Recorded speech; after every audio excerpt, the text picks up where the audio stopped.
Hey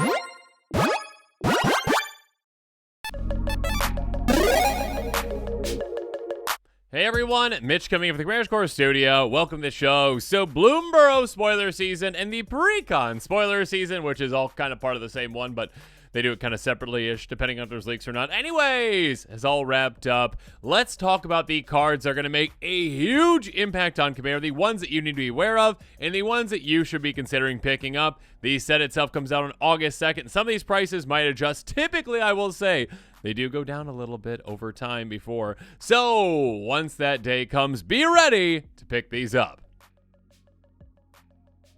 So let's break things down to the budget buys and price your picks. Again, these prices will adjust. So there's only so many of the budget buys right now, but by the time this actually comes out, the set actually comes out, get ready for more of these to be more budget friendly. First up, Might of the Meek, instant for a single red mana. Target creature gains trample until end of turn. It also gets ++0 until end of turn if you control a mouse, so cool. If not, no, yeah, that's all right. Anyways, draw a card. Basically, this is a 1 mana draw a card spell. There's a lot of decks out there that are like, hey, I just really want cantrips in general. There's even certain decks out there like, Zada, those types that are like, oh, I want a cantrip that also targets. This does both. So, low to the ground cantrip spell. Sure, if you've got mice in your deck too, great. If not, that's completely fine though. Next up, Splash Portal. Source for a single blue mana, exile target creature control, then return to the battlefield under its owner's control. If it is a bird, frog, otter, or rat, draw a card. This is the type of card, again, where some people might just throw it out and be like, oh, okay, like, I don't have, any birds, frogs, otters, or rats. Like, the last card's like, oh, I don't have a mouse. You can ignore that part, okay? You definitely can. Now, it's also great if you have, like, a changeling or one of those types, because, cool, that's a cantrip now, too. Regardless, they 1 mana blink spell, and other than Essence Flux, we don't have any 1 mana blink spells in blue, really. So, although this is a sorcery speed spell, keep that in mind for, again, ETB decks. Decks like to use and abuse ETBs. 1 mana to get the ETB again can be absolutely massive, so definitely consider that one. Speaking of ETBs, though, Bellowing Crier. Enters, draw a card, then discard a card. Good, low to the ground creature that, again, has a great ETB that you want to use and abuse with certain decks. There's certain decks out there, too, that do like looting effects. They actually like to discard cards that get value from doing that, too. Speaking of ETBs, Gossip's Talent. Whenever a creature control enters, surveil 1. Being able to just get this in play early and then all of a sudden just churn through your deck with your creatures, being able to get the right cards off the top of your library into your graveyard, and graveyard-centric decks absolutely love that, obviously self-mill, but being able to just say, you know what, I don't want to draw into that, that's gone. It's absolutely fantastic. On top of that, though, level 2, whenever you attack, target attacking creature with power 3 or less can't be blocked by this turn. That can be nice for certain decks, too. On top of that, level 3, whenever a creature control deals counter damage to a player, you may exile the return to the battlefield under its control. So a free blink effect, essentially, for you, or at the very least, just kind of like set up, vigilance? Kind of in a way. It's like pseudo-vigilance. It's like, okay, like, I swung with a creature, got through, I get to actually return it, and then all of a sudden that. But yeah, also, of course, ETBs can love that, too. So, go wide strategies that care about the graveyard, strategies that care about getting a lot of creatures out, and also decks that like to blink. You can consider this one. Moving on, Hunter's Talent, yet another great class to consider. Enter target creature control deals damage equal to its power target creature own control. Already at 2 mana, that's about the going rate for like a one-sided fight type effect, essentially. Level 2, whenever you attack, target attacking creature gets +1/0 and gains trample until end of turn. This can be great, especially for commanders that want to be able to get damage to that might have a lot of power, but not, that way to get damage through. Trample can be great. On top of that, level 3, at the beginning of your end step, you control a creature power 4 or greater, draw a card.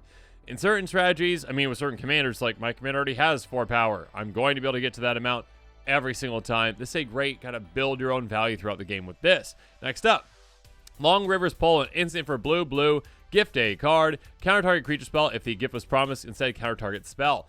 Being able to, again, basically have an extra counter spell in your deck. Yes, a counter spell with a technical downside. There is no downside if you're like, okay, like, actually, do you want to counter that creature spell? It's the exact same thing as counter spell in that case. But if you do need to counter a non-creature spell, having the option to be like, okay, I'm countering this player's spell, that player over there, let's make a deal. I'll give you a card, help me out a little bit, okay? Don't attack me, whatever it's going to be. Countering that spell, I'm helping everyone out. So having an extra counterspell, this is not as good as counterspell, obviously, but it's also a very good card. It can help you with politics, too. Next up, Nettle Guard, a 3/1 mouse soldier for 2 mana in white. Valiant becomes the target of a spell or ability control for the first time. Each turn it gets +0 until end of turn. +0/+2, I should say. Pay 1, sacrifice it, destroy target artifact or enchantment.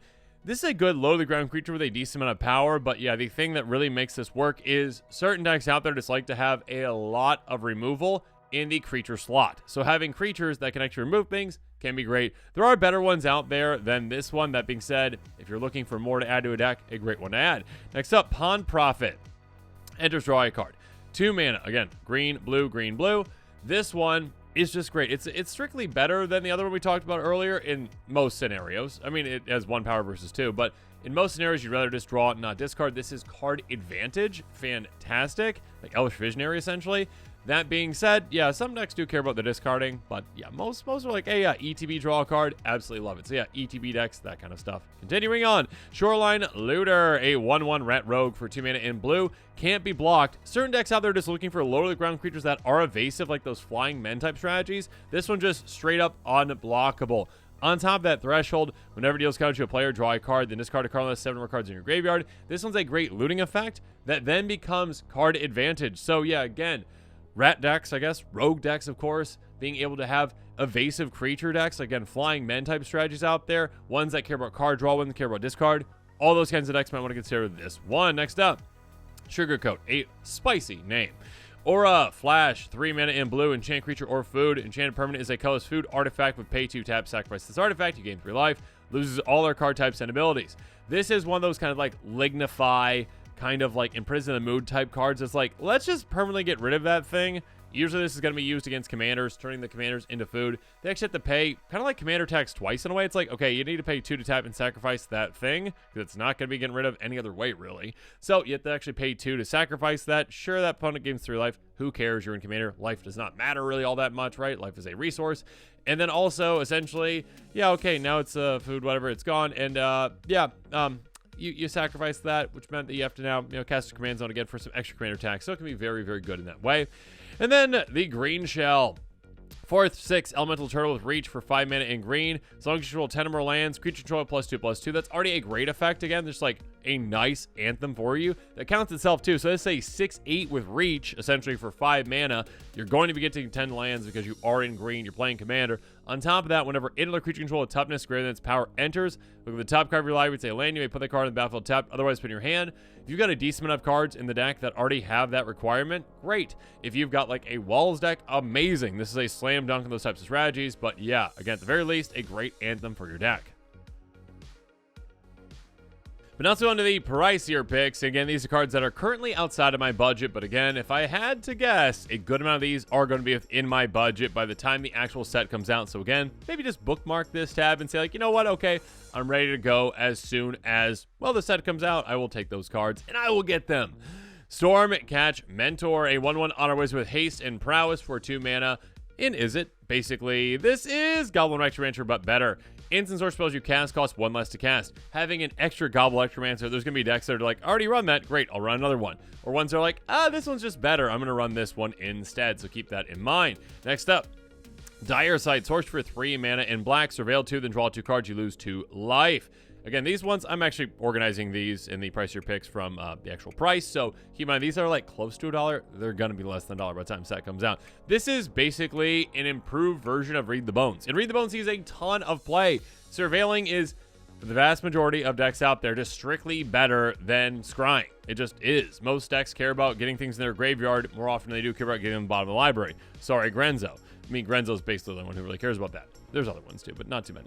Anyways, being able to utilize this as another Read the Bones or a better Read the Bones can be absolutely fantastic. Next up, Caretaker's Talent. Whenever one of our tokens you control enter, draw a card. It triggers only once each turn.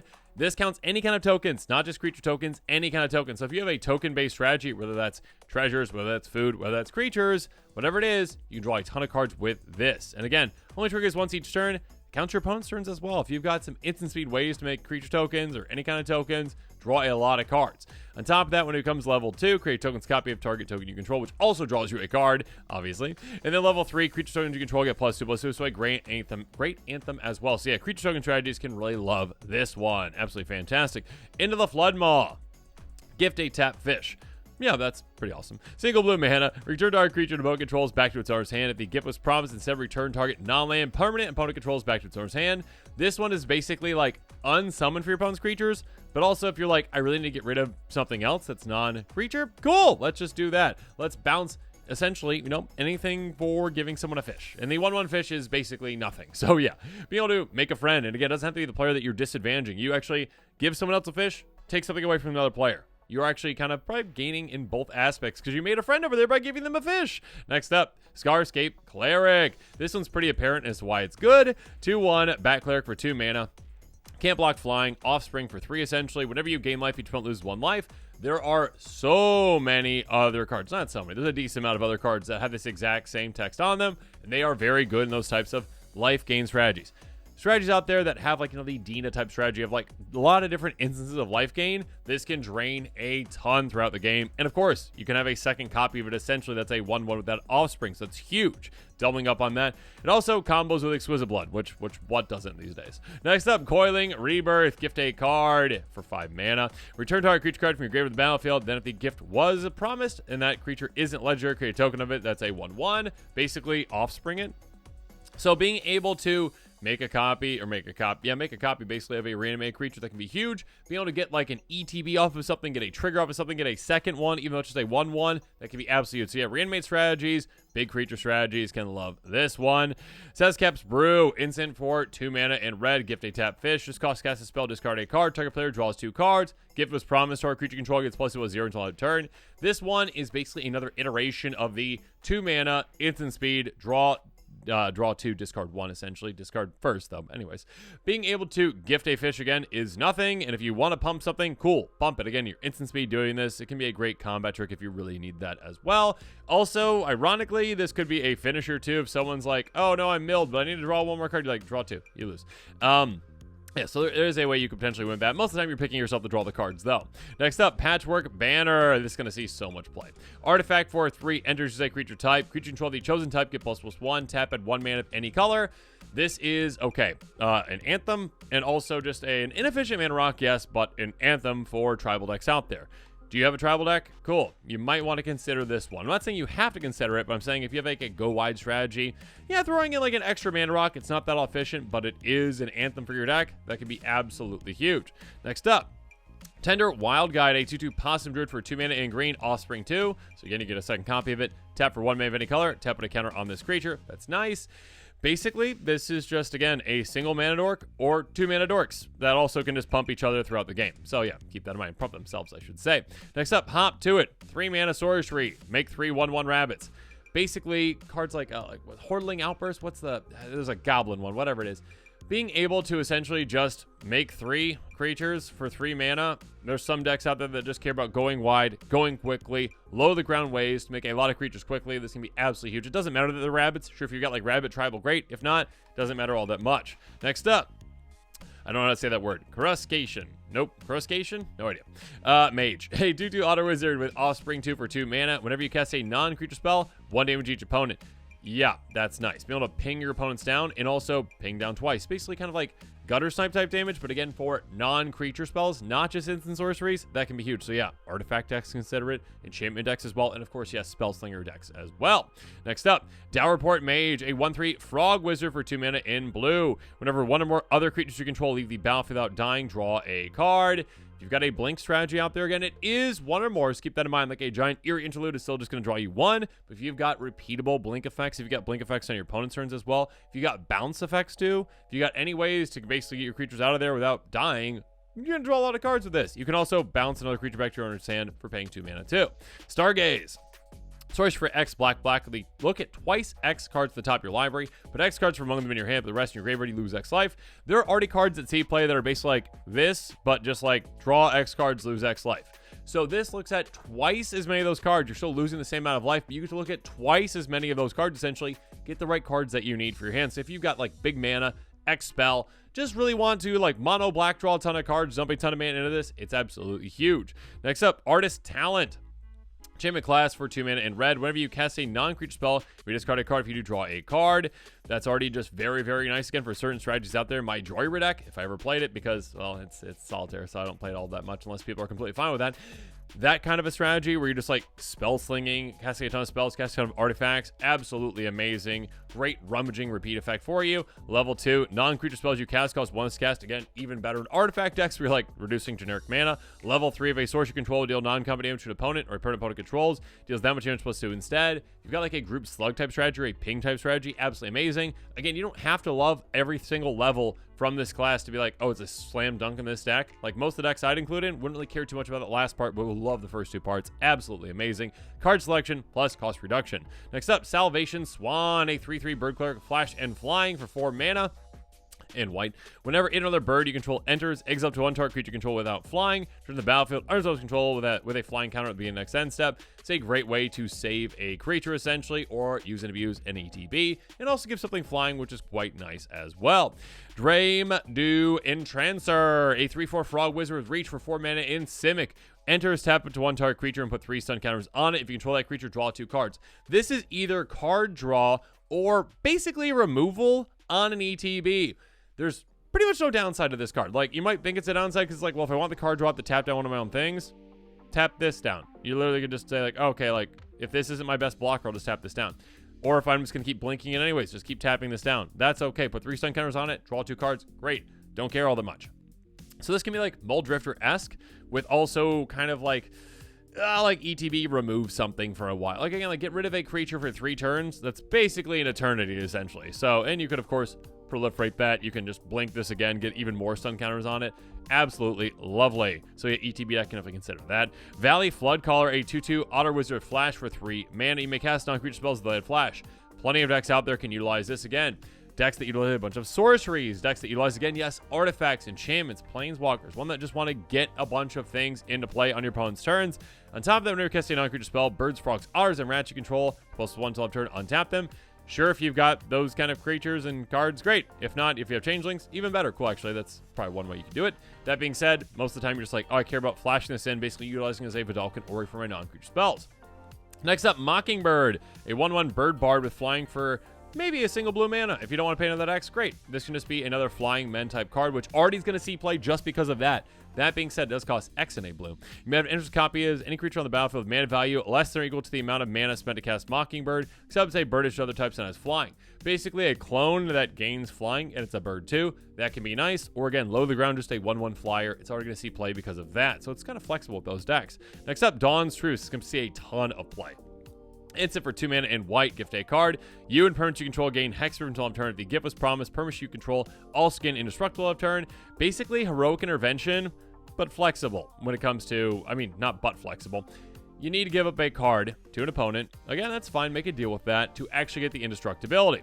That being said, I mean, just giving yourself and permanents you control hexproof might already be just what you want to do. If you need to save your board with indestructibility, do so. Giving 1 card to save your entire board is obviously going to be well worth it. This is a crazy good card.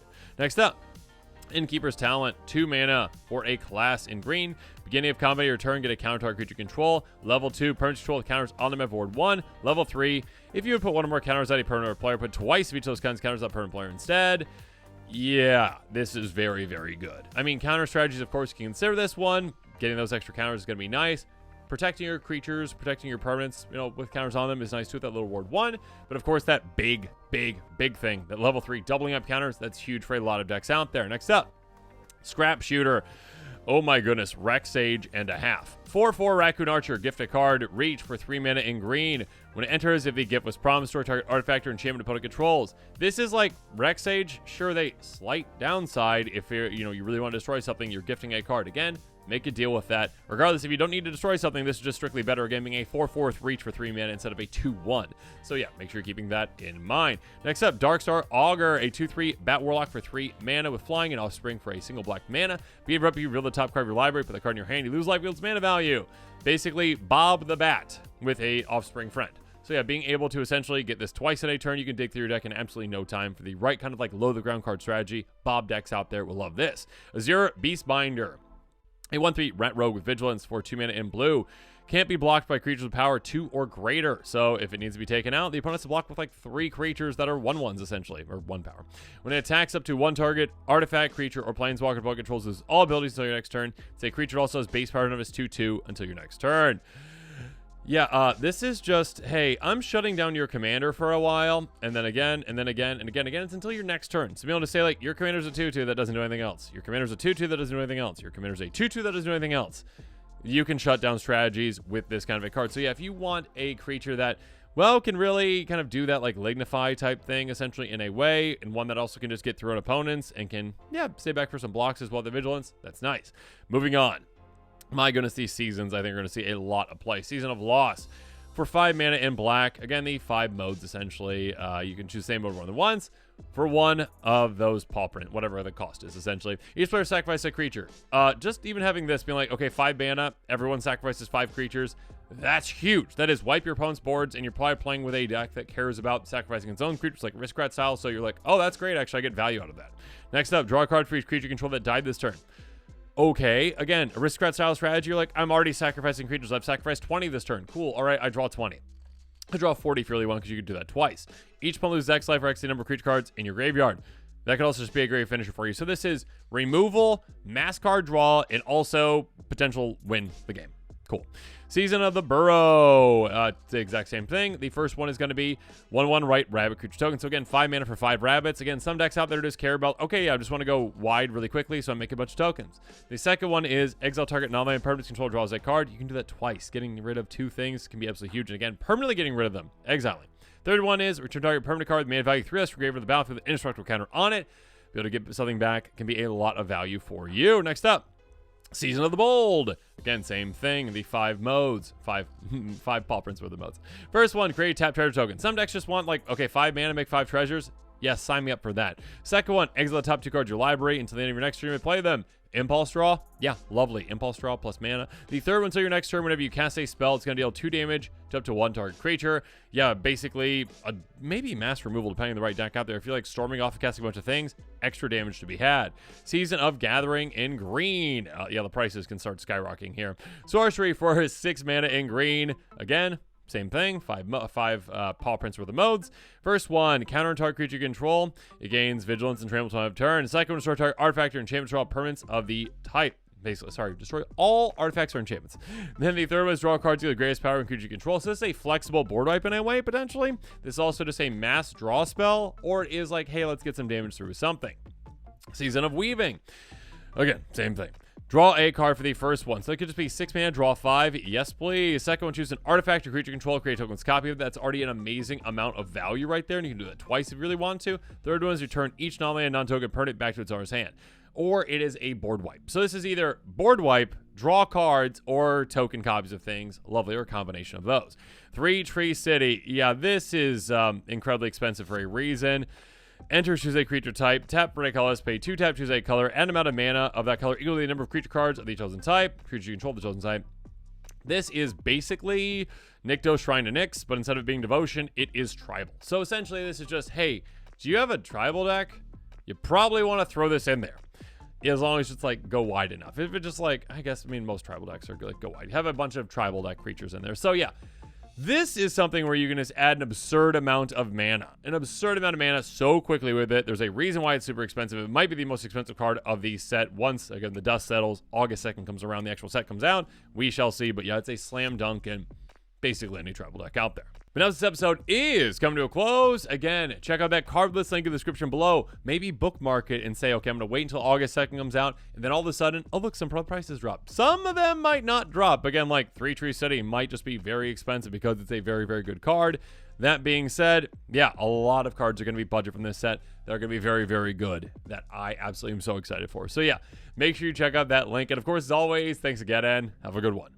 This show and episodes like this one are possible thanks to viewers like you. If you're looking for an easy way to help support this show, make sure that you like, share, and subscribe. Also, hit that bell notification icon so you don't miss any new episodes. You can also go check out our playmats and other merchandise at thecommandersquarters.com. We also have a ton of brand new t-shirt designs in stock, so make sure you check out those as well. Another easy way to support this show is with our TCG Player affiliate links. So whether you're buying a deck or individual cards, you can use this general link right here or one in the description. And the final way that you can support this show is by supporting us directly by becoming a patron. There are many benefits to being a patron, and I truly couldn't do this without all of their support.